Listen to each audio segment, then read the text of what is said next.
Somewhere off the Pacific coast of Japan, in water so deep that almost nothing built by human hands can reach it, the largest aircraft carrier ever launched is sitting in total darkness. More than 1,000 men are still inside her. We know roughly where she went down. We have known for 80 years. And in all that time, not a single person has ever laid eyes on the wreck. Nobody has found her. And the one country that could give permission to look has said no. This is the Shinano, and her story is stranger than almost anything else on the ocean floor, because she lasted just 17 hours. Not 17 hours in combat, 17 hours from the moment she left port. She never launched an aircraft. She never fired a shot at an enemy. She was not even finished.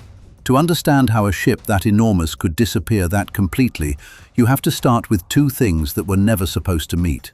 A secret the size of a city, and a single small submarine that was not even meant to be there that night. Let's start with the submarine, because that part is almost an accident.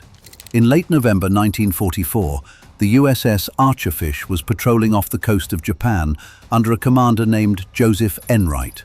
Her job that day was supposed to be rescue duty, sitting in position to pick up American bomber crews if they were shot down over Tokyo. But the bombing raids were cancelled, so the Archerfish, a single Gato-class boat with a crew that had nothing else to do, was left simply prowling the dark water with no real mission at all. She had no idea that the largest warship Japan had ever built was about to sail directly across her path. Now the secret. The Shinano did not begin life as a carrier. She was laid down in May 1940 at the Yokosuka Naval Arsenal as the third ship of the Yamato class, sister to the Yamato and the Musashi, the heaviest and most heavily armed battleships ever constructed. Built in total secrecy, displacing close to 72,000 tons, mounting guns no other navy could match. But in June 1942, everything changed.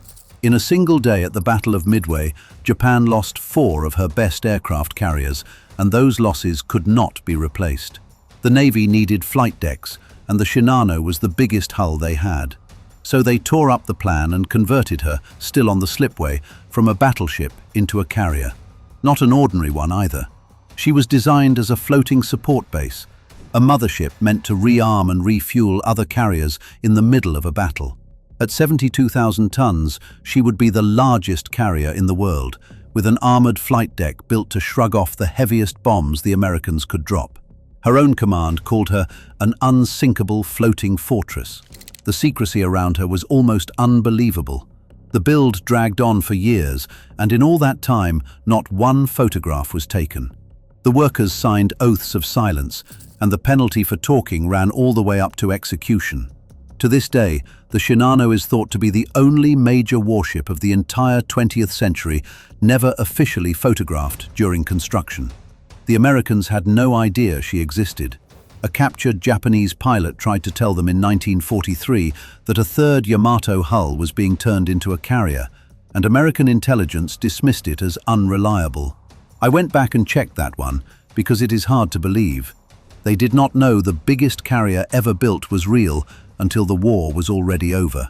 Here is the problem. By late November 1944, the Shinano was commissioned, but she was nowhere near ready. Her watertight doors had never been properly fitted. Pumps were missing from critical compartments. Her crew of around 2,500 was raw, and many of them had never served on a warship in their lives. Her chief constructor, a man named Fukuda, begged for more time to finish the systems that would keep her alive in an emergency. He was overruled. American B-29s were starting to appear over the dockyard, and the fear was that she would be bombed apart before she ever sailed. So the order came to move her, overnight, to a safer base, with 3 destroyers as escort. At 6 in the evening on the 28th of November, she pulled out of Tokyo Bay on her first and only voyage. Yard workers were still aboard, still working, finishing a ship that had less than a day left. And that is the moment the two stories collide. 3 hours out of port, the Shinano's lookouts picked up radar from a submarine. She began zigzagging to shake it off. On the Archerfish, Enright's crew caught a contact so enormous they could not work out what it was, far bigger than anything they had ever tracked. Enright gave chase. And here is the thing that turns this from a sinking into a tragedy. The Shinano was faster. She could have simply opened the throttle and vanished into the night, and the Archerfish would never have caught her. But Captain Toshio Abe made a fatal assumption. He was convinced he was being hunted by a whole pack of submarines, not one lonely boat. So instead of running, he kept zigzagging, and every evasive turn he made swung the carrier back across the submarine's path. For hours it went on like that. The submarine could not get the angle. The carrier would not commit to escape. A slow, blind dance in the dark, and only one side understood how it was going to end. At 3:15 in the morning, Abe changed course one last time and, without realizing it, presented the entire side of the Shinano to the Archerfish at close range. Enright fired 6 torpedoes. 4 of them struck home, and by every reasonable expectation, that should not have mattered. 4 torpedoes into the most heavily armored carrier ever built. Abe trusted that armor, and so he ordered full speed maintained to outrun any follow-up attack. That was his second fatal decision. Driving forward at speed forced water through the torpedo wounds faster than anyone could pump it out, and because those watertight doors had never been installed, the flooding spread from compartment to compartment with nothing to stop it. A finished ship might have survived 4 torpedoes. The Shinano had no chance at all. By dawn she was listing hard. The destroyers tried to take her under tow to beach her, but the cables snapped under the dead weight of all that water. By 10 in the morning, she had heeled over 30 degrees, and the order came to abandon ship. At 57 minutes past 10 on the 29th of November, just 17 hours after she left Tokyo Bay, the largest aircraft carrier the world had ever seen rolled over and went under. Of the roughly 2,500 men aboard, 1,435 were lost, Captain Abe among them. Around 1,000 survived.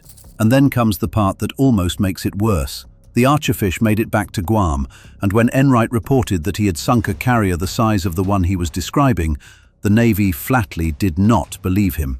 They credited him with a cruiser. Later they bumped it up to a small escort carrier. It was only after the war that anyone understood the truth. Joseph Enright, on a patrol he was not even supposed to be on, had sunk a 72,000-ton supercarrier on the first night she had ever spent at sea. On the Japanese side, the disaster was buried completely.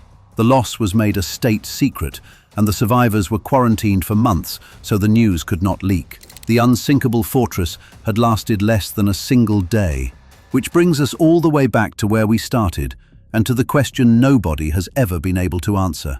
The Shinano went down in a known stretch of ocean, water both navies were operating in throughout 1944. So why, 80 years later, has no one ever found her? It is not for lack of trying. Robert Ballard, the man who located the Titanic, the Bismarck, and the USS Yorktown, wanted to go searching for her. He asked the Japanese government for permission. They refused, even though the wreck lies outside Japanese territorial waters, and the reasons were never fully explained. And even if that permission came tomorrow, there is a second wall: the depth. Some estimates place the wreck more than 6,000 meters down, deeper than the Titanic, deeper than very nearly any shipwreck ever found, almost certainly beyond the reach of any technology we currently have. So she stays where she is. The Yamato was found in 1985. The Musashi was found in 2015. The Shinano, the largest of the 3 sisters, is still down there in the dark with more than 1,000 men inside her, in a grave no one is allowed to visit and no one can reach.